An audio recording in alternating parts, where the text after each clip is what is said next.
This is Tim Staten with Tim Stating the Obvious. What is this podcast about? It's simple. You are entitled to great leadership everywhere you go, whether it's to church, whether it's to work, whether it's at your house, you are entitled to great leadership. And so in this podcast, we take leadership principles and theories and turn them into everyday, relatable, and usable advice. And a quick disclaimer, this show, process, or service by trademark manufacturer, otherwise does not necessarily constitute an implied endorsement of anyone that I employed by or favors them in representation. The views are expressed here in my show are my own expressed and do not necessarily state or reflect those of any employer. Hey, and welcome back to another episode of Tim Stating the Obvious. I hope everybody had a great St. Patrick's Day. And I hope everybody celebrated in one form or fashion. Maybe did something a little bit Irish. Maybe not. But if you did celebrate, I'm really interested in seeing how your office, right? How did you at work celebrate St. Patrick's Day? So it would be really cool is if you uploaded some pictures onto Facebook on Tim Stating the Obvious, and I'll make a little post called St. Patrick's Day, you know, how'd you celebrate? And you just upload and share your pictures there because it's always good to have some fun in the office place.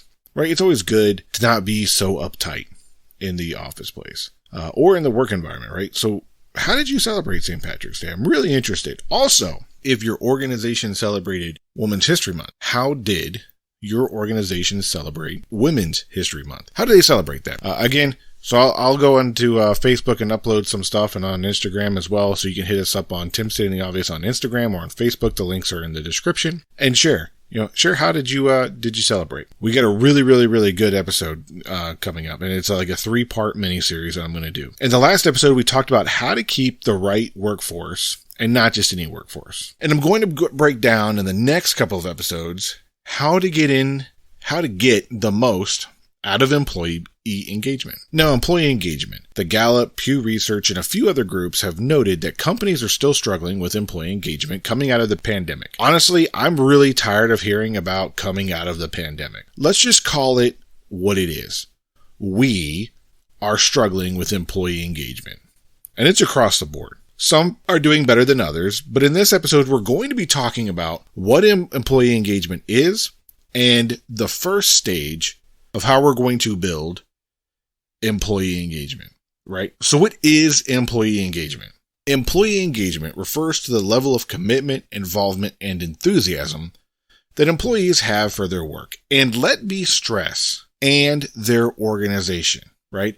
Their organization. Engaged employees are passionate about what they do. They feel a sense of connection to their coworkers and their workplace. They are motivated to contribute to the success of the company. When employees are engaged, they tend to be more productive and more creative and more likely to stay with the company long term.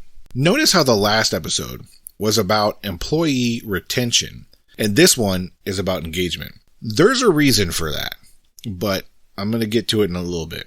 Employees are also more likely to provide exceptional customer service and to help build a positive company culture when they're engaged. And a variety of factors can influence employee engagement, including the company's mission, value, the quality of communication and feedback provided by management, the level of autonomy and flexibility that you allow your employees to have, and the opportunities for growth and development within the organization. Overall, employee engagement is a key factor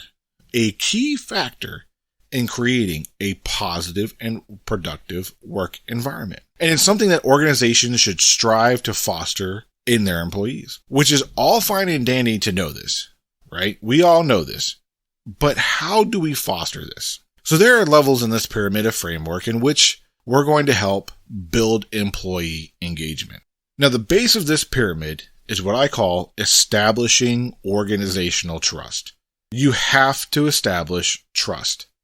Trust is the basis of everything in establishing interpersonal relationships. To establish organizational trust, you as an organization have to do a few things. It's not just on the employee. So the first thing we have to do is seek understanding in all things. Let that sink in for a moment. As a leader, we need to seek understanding in all things. Have you clearly communicated what you expect out of your employees, and do they understand what those expectations are? Are you as a leader engaging with your folks and asking them questions that seek understanding if they understand? Do you truly care if they understand or not?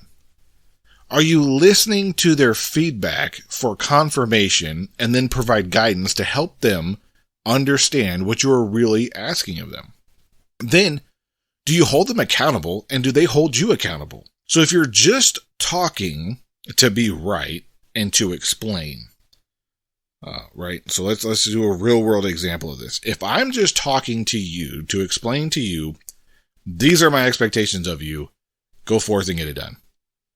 But if I don't make sure that you understand that, then I am failing you as your leader. If I say this is my scope of work, and let's be honest, these scopes of work are written by people and they're elevated in fluff and language. And unless you really talk to somebody and go, yo, what is it that you really expect me to do? What is it that you really want from me? And unless someone tells that to a leader, sometimes people just understand what that scope of work is. And oftentimes there's a disconnect between what the employee thinks the scope of work is said to do and what the boss and the leader thinks it is said to do. So as a leader, you must seek understanding in all things. And I say this with everything. Seek understanding first in disagreements. Don't speak to be right. Seek to understand. Right? Speak to understand. Seek understanding. Do your employees, do the people that work with you and for you, do they understand what you're asking them to do and what your expectations are? And are they telling you what their expectations of you are? Because if you're not seeking that out, you could be missing the mark on your expectation of them for their expectation of you. And then that degrades employee engagement. The next thing, have you provided people with the necessary tools needed to be successful? Simply, the resources. Do they have what they need to get the job done? Or, it could be as simple as, do you have the right screwdriver? Do you have the right wrench? Do you have the right software to be the most productive person on the face of the earth while you're working? Do you have the right amount of screens so that way you can have screens up and be, comfortable and looking and being able to multitask? Do you have a comfortable chair to sit in and comfortable flooring so that way if you are sitting for a long time, you're as comfortable as you can be so that way you are being taken care of so you can be productive? Do you have a pen provided by your organization if they expect you to write a whole bunch of things?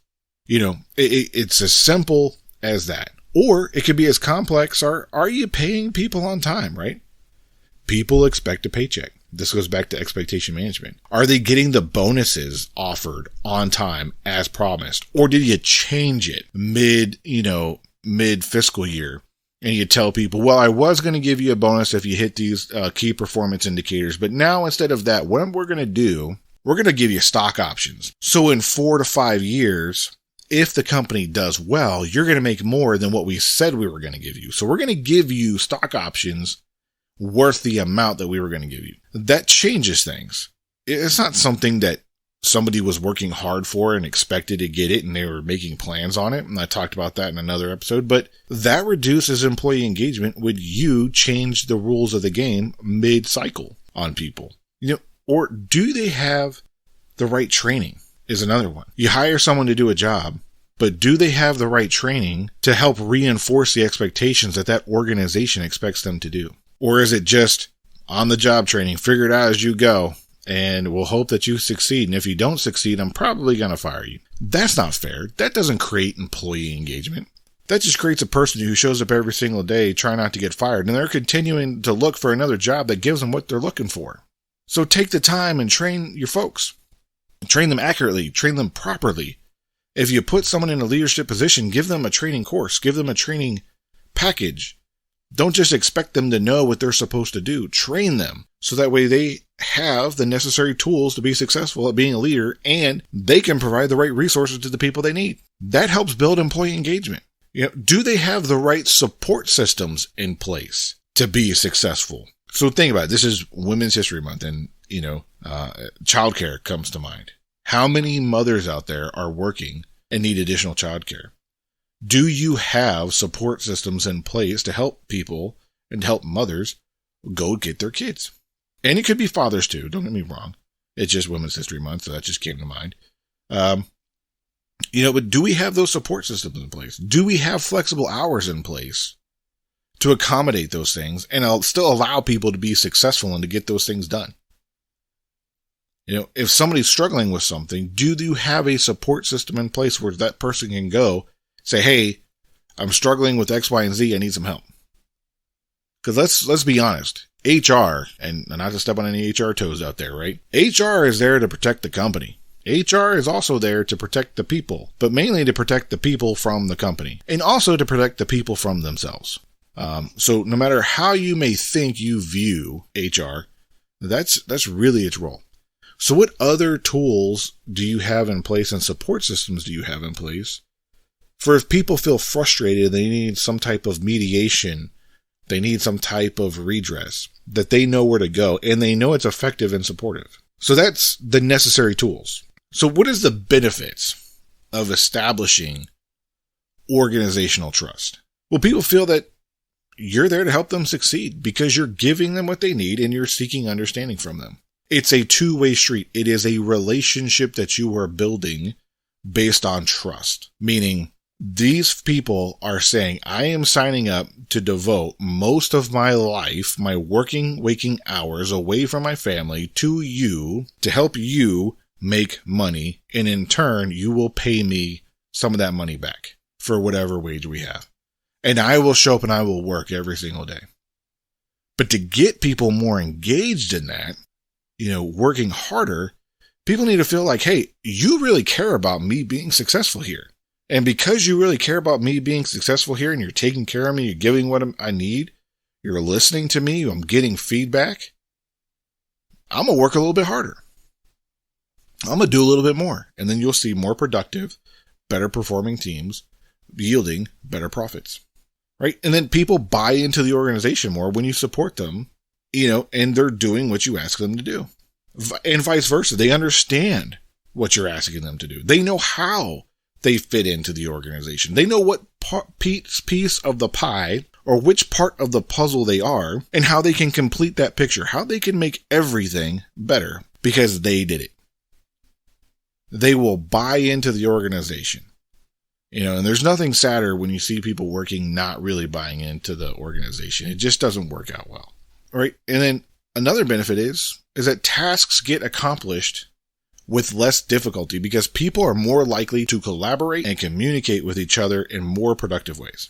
According to a study in Harvard Business Review, people with high organizational trust have 74% less stress, 106% more energy at work, 50% higher productivity, 13% fewer sick days, 76% more engagement at work, and 29% more satisfaction with their overall lives, and 40% say they have less burnout than people who are in low organizational trust organizations. Think about that for a minute. If people are less stressed out because they trust the organization that they're in, 74% of the people will be less stressed. That means they're going to have the energy, which is the 106% more to work and provided at work. And because they're not as stressed and they're not as distracted, they're going to be 50% more productive. And then people aren't going to be calling out as much because they want to go to work. They don't want to not be a part of the team. Even if they are sick, they want to show up and be a part of the team.